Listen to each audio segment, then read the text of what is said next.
Prohibition.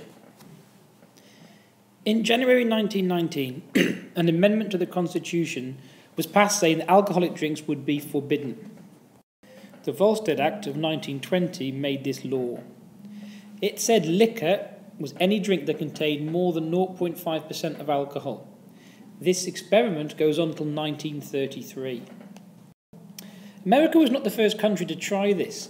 A lot of countries around the world had looked at the impact alcohol has on family life. For example, in Britain, certain groups had looked at the role that a drunken father plays on his wife and on his children. And groups such as the Women's Christian Temperance Union and the Anti-Saloon League soon started campaigning, and by 1914, 12 of the American states were already dry that had no alcohol in them. World War I was important to the people who wanted prohibition because it said that if you weren't at work trying to help the war effort, you might have been there because of alcohol.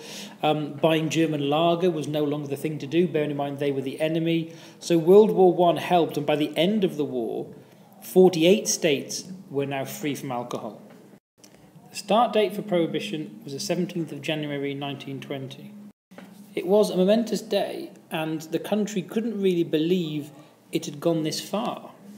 But with people using these sort of adverts about keeping people pure and babies, people did believe they'd done the right thing. On this day, thousands of churches who had worked hard for Prohibition had Thanksgiving meetings, and congregations were reminded that this was the demon drink has finally been got rid of. They hoped that social abuse, wife beatings, domestic violence would now drop off. And a lot of people said $2.5 billion are spent annually in this country on whiskey and liquor. This is 3 times as much as is spent on education, and people started to think this was ridiculous. But straight away there were problems. How do you enforce this?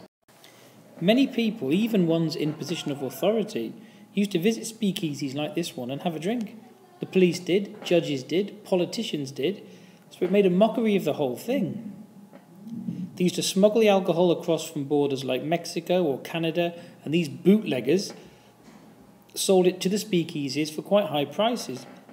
The government's prohibition agents were obviously outnumbered. Many of them took bribes and made money off the trade itself.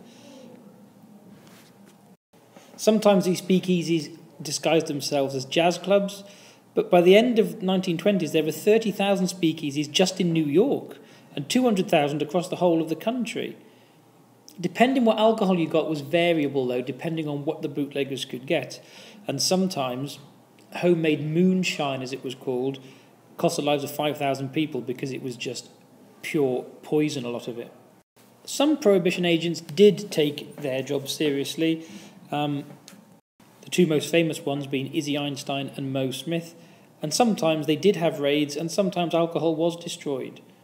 But even in this picture, most of the men in the background probably went to a speakeasy after work and had a drink.